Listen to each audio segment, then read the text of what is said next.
नमस्कार दोस्तों, मैं अभिसार शर्मा। स्वागत है आपका मेरे इस नए YouTube चैनल अभिसार एक्सप्रेस पर। और आज जो खबर आई है वह सिर्फ सनसनी नहीं, सत्ता की नींव हिला देने वाली बात है। क्योंकि जो लोग दूसरों के लिए गड्ढा खोदते थे, अब खुद उसी में गिरते नजर आ रहे हैं।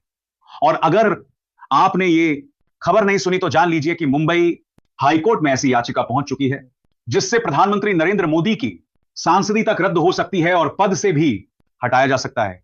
जी हां, वही मोदी जिनके नाम पर वोट मांगे जाते हैं, जिनके नाम पर चुनाव जीते जाते हैं और कहा जाता है मोदी है तो मुमकिन है, और जिनके राज्य में चुनाव आयोग तक छुट्टी पर चला जाता है। पूरी खबर ऐसे अंदाज में बताते हैं ताकि आप वीडियो के अंत तक बने रहेंगे। और अगर आप हमारे चैनल पर नए हैं तो इस वीडियो लाइक करें और हमारे चैनल को सब्सक्राइब जरूर करें। और आप इस वीडियो को अंत तक जरूर देखें और आप इस वीडियो को इत्मीनान होकर देखिए, क्योंकि सच्चाई को समझने के लिए जल्दबाजी नहीं की जाती। अब आरोप लगे हैं कि मोदी ने आचार संहिता का उल्लंघन किया और मामला इतना गंभीर है कि कोर्ट तक पहुंच चुका है। और दोस्तों, यह कोई अफवाह नहीं बल्कि कोर्ट में दाखिल वैध याचिका है, जिसमें प्रेस कॉन्फ्रेंस में पक्के सबूत, दस्तावेज और संविधान के वही पन्ने शामिल हैं जिन्हें अब बस शपथ के लिए पलटा जाता है। समझने के लिए नहीं बात है, साल 2020 की तारीख 28 दिसंबर की, जब महाराष्ट्र के सांगोला में ग्राम पंचायत चुनाव चल रहे थे, आचार संहिता लागू थी। लेकिन प्रधानमंत्री मोदी 2 केंद्रीय मंत्रियों के साथ वहां पहुंचे और 100वीं किसान रेल को हरी झंडी दिखाई और पूरा कार्यक्रम राष्ट्रीय स्तर पर लाइव दिखाया गया, वह भी बिना चुनाव आयोग की अनुमति के, जो उस वक्त शायद पीएम के इवेंट का लाइव टेलीकास्ट देख रहा था। इसीलिए कुछ बोला नहीं। कांग्रेस ने शिकायत की, आयोग ने हाथ खड़े कर दिए और फिर कांग्रेस पहुंच गई बॉम्बे हाईकोर्ट, जहां अब सबूतों के साथ केस चल रहा है। और अगर कोर्ट ने मान लिया कि मोदी ने सरकारी मशीनरी का गलत इस्तेमाल किया तो इंदिरा गांधी का वो इतिहास दोहराया जा सकता है, जब 1971 में रायबरेली से जीतने के बाद उनकी सदस्यता इलाहाबाद हाईकोर्ट ने रद्द की थी और कोर्ट में उनके के सम्मान में खड़ा ना होने का आदेश तक दिया गया था। क्या आज की अदालतें भी ऐसा कर सकती हैं? क्या कोई फिर से प्रधानमंत्री को कटघरे में खड़ा कर सकता है?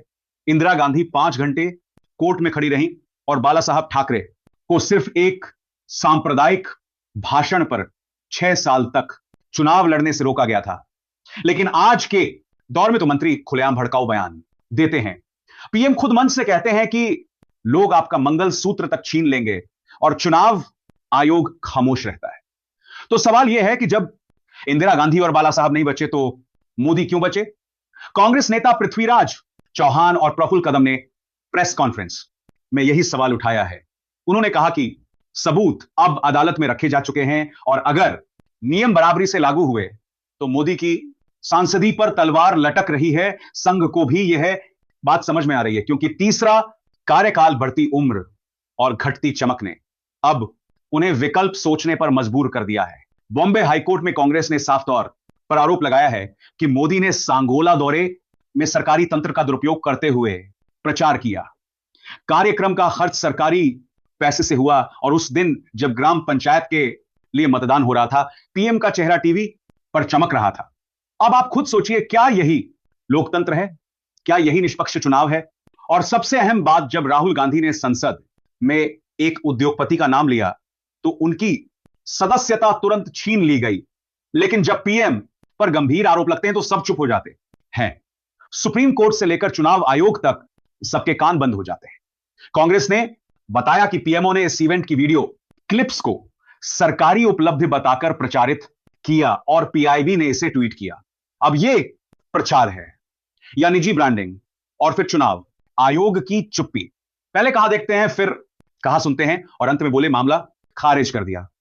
लेकिन अब जब अदालत में बात पहुंच गई है तो सरकार के वकील पसीना पोंछते नजर आ रहे हैं। कोर्ट ने माना है कि मामला सुनवाई के लायक है और आगे की तारीख तय हो गई है। यानी सत्ता की कुर्सी अब डगमगाने लगी है और जिन्हें हिसाब देने की आदत नहीं थी वो अब अदालत में हिसाब देने की कगार पर है। और हां, इस कहानी में अमित शाह को भूलना इतिहास से गद्दारी होगी, क्योंकि उन पर बाबा साहेब आंबेडकर का अपमान करने को लेकर यूपी की एक अदालत में केस चल रहा है। तो सोचिए, एक तरफ पीएम पर सांसदी जाने का खतरा, दूसरी तरफ गृहमंत्री पर केस, तीसरी तरफ संसद में विपक्ष का बहिष्कार और न्यूज चैनलों पर चर्चा क्या है? राहुल गांधी ने टोपी क्यों नहीं पहनी और प्रियंका ने साड़ी रिपीट किया नहीं और एंकर बोलता है।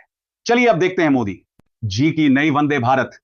तो सवाल यह है कि क्या कोई जज फिर वही हिम्मत दिखाएगा जो जज जगमोहन सिन्हा ने दिखाई थी? क्या पीएम कोर्ट में खड़ा होगा या फिर यह नियम सिर्फ विपक्ष के लिए है? अगर आप आज सोशल मीडिया पर नरेंद्र मोदी डिस्क्वालिफाइड सर्च करेंगे तो हजारों ट्वीट्स दिखेंगे। लोग जानना चाहते हैं कि आचार संहिता सिर्फ दिखावा है, क्या पीएम की सदस्यता सिर्फ एक रिवाज है? और संघ में भी अब हलचल है क्योंकि मोदी अब वोट कैश नई फ्रेम फोटो बनते जा रहे हैं। तीसरा कार्यकाल 75 की उम्र और घटता प्रभाव संघ को अब एक सॉफ्ट एग्जिट प्लान खोजने पर मजबूर कर रहा है। तो निगाहें अब बॉम्बे हाईकोर्ट पर टिकी हैं। अगले 2 हफ्ते बेहद अहम हैं और अगर दस्तावेजों को कोर्ट ने मान लिया तो 2024 का यह कार्यकाल मोदी का आखिरी नहीं बल्कि अधूरा साबित हो सकता है, क्योंकि यहां फैसले वोटों से नहीं सबूतों से होते हैं। तो बताइए, क्या प्रधानमंत्री को भी वही न्याय मिलना चाहिए जो एक आम उम्मीदवार को मिलता है, या फिर उनका पद कानून से ऊपर हो गया है?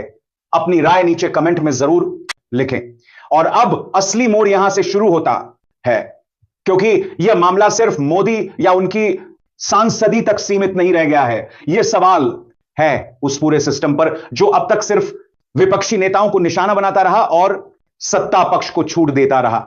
सवाल यह भी है कि क्या भारत के लोकतंत्र में अब भी इतनी ताकत है कि वह प्रधानमंत्री जैसे शक्तिशाली पद को कानून के कटघरे में खड़ा कर सके, या फिर यह पद अब एक अघोषित प्रतिरक्षा कवच बन चुका है जिसमें कोई आरोप घुस ही नहीं सकता।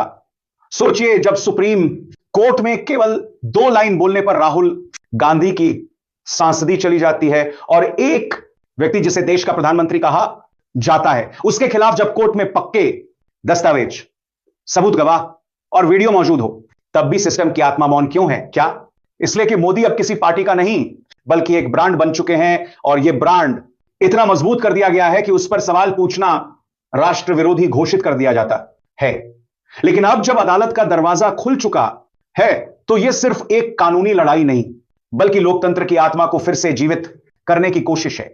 क्योंकि अगर इस मामले में निष्पक्ष फैसला नहीं हुआ तो देश का हर आम नागरिक यही समझिएगा कि कानून सिर्फ उनके लिए है जो सत्ता में नहीं है, और इसी वजह से यह केस अब महज एक कानूनी प्रक्रिया नहीं बल्कि लोकतंत्र का टेस्ट बन चुका है।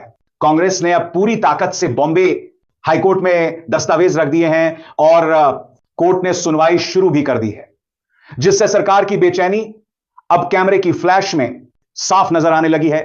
इधर संघ के गलियारों में भी हलचल है, क्योंकि अगर कोर्ट ने सदस्यता रद्द कर तो भाजपा के पास 2024 के आखिरी 2 साल चलाने के लिए नया चेहरा ढूंढना पड़ेगा, और वह भी तब जब पार्टी का सारा प्रचार तंत्र सिर्फ एक चेहरे पर टिका है।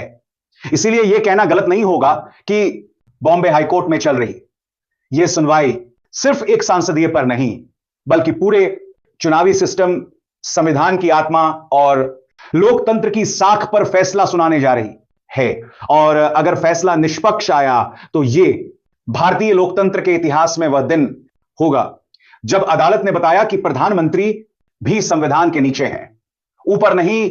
अब गेंद अदालत के पाले में है और देश की निगाहें अगले फैसले पर टिकी हैं, जहां झूठ की दीवारों को सत्य की एक याचिका गिरा सकती है, क्योंकि यह मामला सिर्फ न्याय का नहीं भरोसे का है। और अगर भरोसा टूटा तो फिर अगला चुनाव सिर्फ वोट का नहीं, व्यवस्था पर विश्वास का इम्तिहान होगा।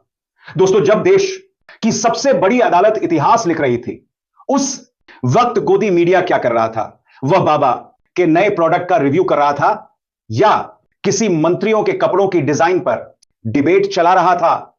जब जज संविधान पढ़ रहे थे तब यह एंकर भक्त गाथा सुना रहे थे। यानी अदालत में लोकतंत्र की धड़कन सुनाई दे रही थी और टीवी स्टूडियो में सिर्फ सत्ता की ताली। देखिए, गोदी मीडिया का काम अब जनता को खबर देना नहीं, बस दिमाग को एक दिशा में मोड़ना है। जिस खबर को पूरे देश को सुनना चाहिए था उसे दबा दिया गया। क्यों? क्योंकि उसमें सवाल था, और आजकल सवाल पूछना देशद्रोह है